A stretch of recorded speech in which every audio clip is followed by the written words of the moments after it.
தமிழகத்தில் சிறுநீர் செறிவு சோதனை திட்டம் நீரிழிவு சிறுநீரக நோய்களை முன்கூட்டியே கண்டறிவதற்கு உதவுவதாக பொது சுகாதாரத்துறை ஆய்வில் தெரியவந்துள்ளது.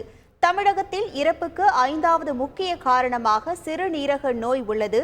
நீரிழிவு மற்றும் உயர் இரத்த அழுத்தம் காரணமாக சிறுநீரக நோய் பாதிப்பு அதிகரிக்கிறது. சிறுநீரக நோயை முன்கூட்டியே கண்டறிவதன் மூலம் இறுதி நிலை சிறுநீரக நோய் அபாயத்தை கணிசமாக குறைக்கலாம். இதனை கருத்தில் கொண்டு தமிழ்நாடு அரசு அனைத்து ஆரம்ப சுகாதார நிலையங்களிலும் சுகாதார துணை மையங்களிலும் நோயாளிகளுக்கு சிறுநீரக நோயை முன்கூட்டியே கண்டறிவதற்கான சிறுநீர் செறிவு சோதனை திட்டம் துவங்கியது. ஜூலை 2023 முதல் மே 2024 வரையிலான காலகட்டத்தில் தமிழ்நாட்டின் அனைத்து மாவட்டங்களிலும் இந்த திட்டத்தின் கீழ் பயனடைந்தவர்கள் தரவுகளை சேகரித்து ஆய்வு செய்யப்பட்டது.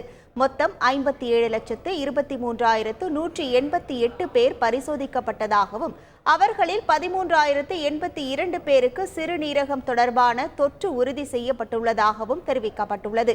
இவற்றில் 6,312 பேர் உயர் இரத்த அழுத்தத்தாலும் 4,272 பேர் நீரிழிவு நோயாலும் 2,498 பேர் இவ்விரண்டினாலும் பாதிக்கப்பட்டுள்ளனர்.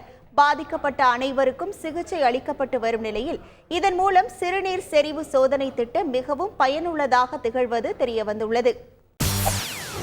செய்திகளை உடனுக்குடன் தெரிந்து கொள்ள உடனே சப்ஸ்கிரைப் பண்ணுங்க.